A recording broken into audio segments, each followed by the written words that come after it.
person's attitude determines his or her altitude.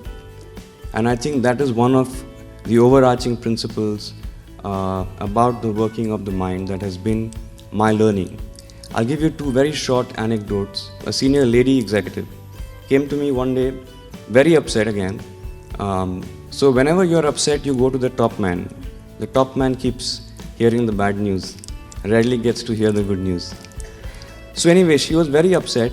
The reason being that she said that my colleague, let's say Anita has a much better cabin than mine. I said, but everyone in the office has the same size. How do you say that she's got a cabin? She says, but her cabin has 2 windows. Mine has only 1.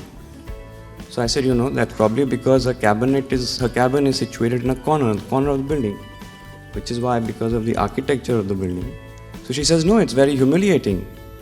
If a visitor comes to her cabin and then to my cabin, my reputation gets impacted. It shows to the outside world that I'm less valued by the company. And I think she was so caught up with this thing that the fact that there were so many other good things that she was doing at work completely were eclipsed by the fact that she was so obsessive about what was happening to Anita in her life.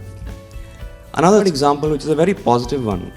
A senior manager, we sit on the same floor, and he had a new executive assistant. My colleague, this senior manager, was very unhappy with him. He kept saying he's inexperienced, he's a fool, he doesn't understand things, he's of no help. But I used to see that this young fellow was very resolute, very resilient. He used to walk around very confidently. Didn't look fazed at all, he was completely unfazed. And 2 months down the line, suddenly this colleague of mine was full of praise for his executive assistant. He couldn't stop raving about it. So I boy, because I was very intrigued, and I said, what did you do? He said, sir, my boss is a very intelligent guy actually, but he doesn't get his due. He wasn't getting his due. And I realized that although he's a marketing man and he needs to understand numbers, whenever there's a table of numbers in front of him, he gets completely frightened. And he can't understand what to do with numbers and how to interpret them.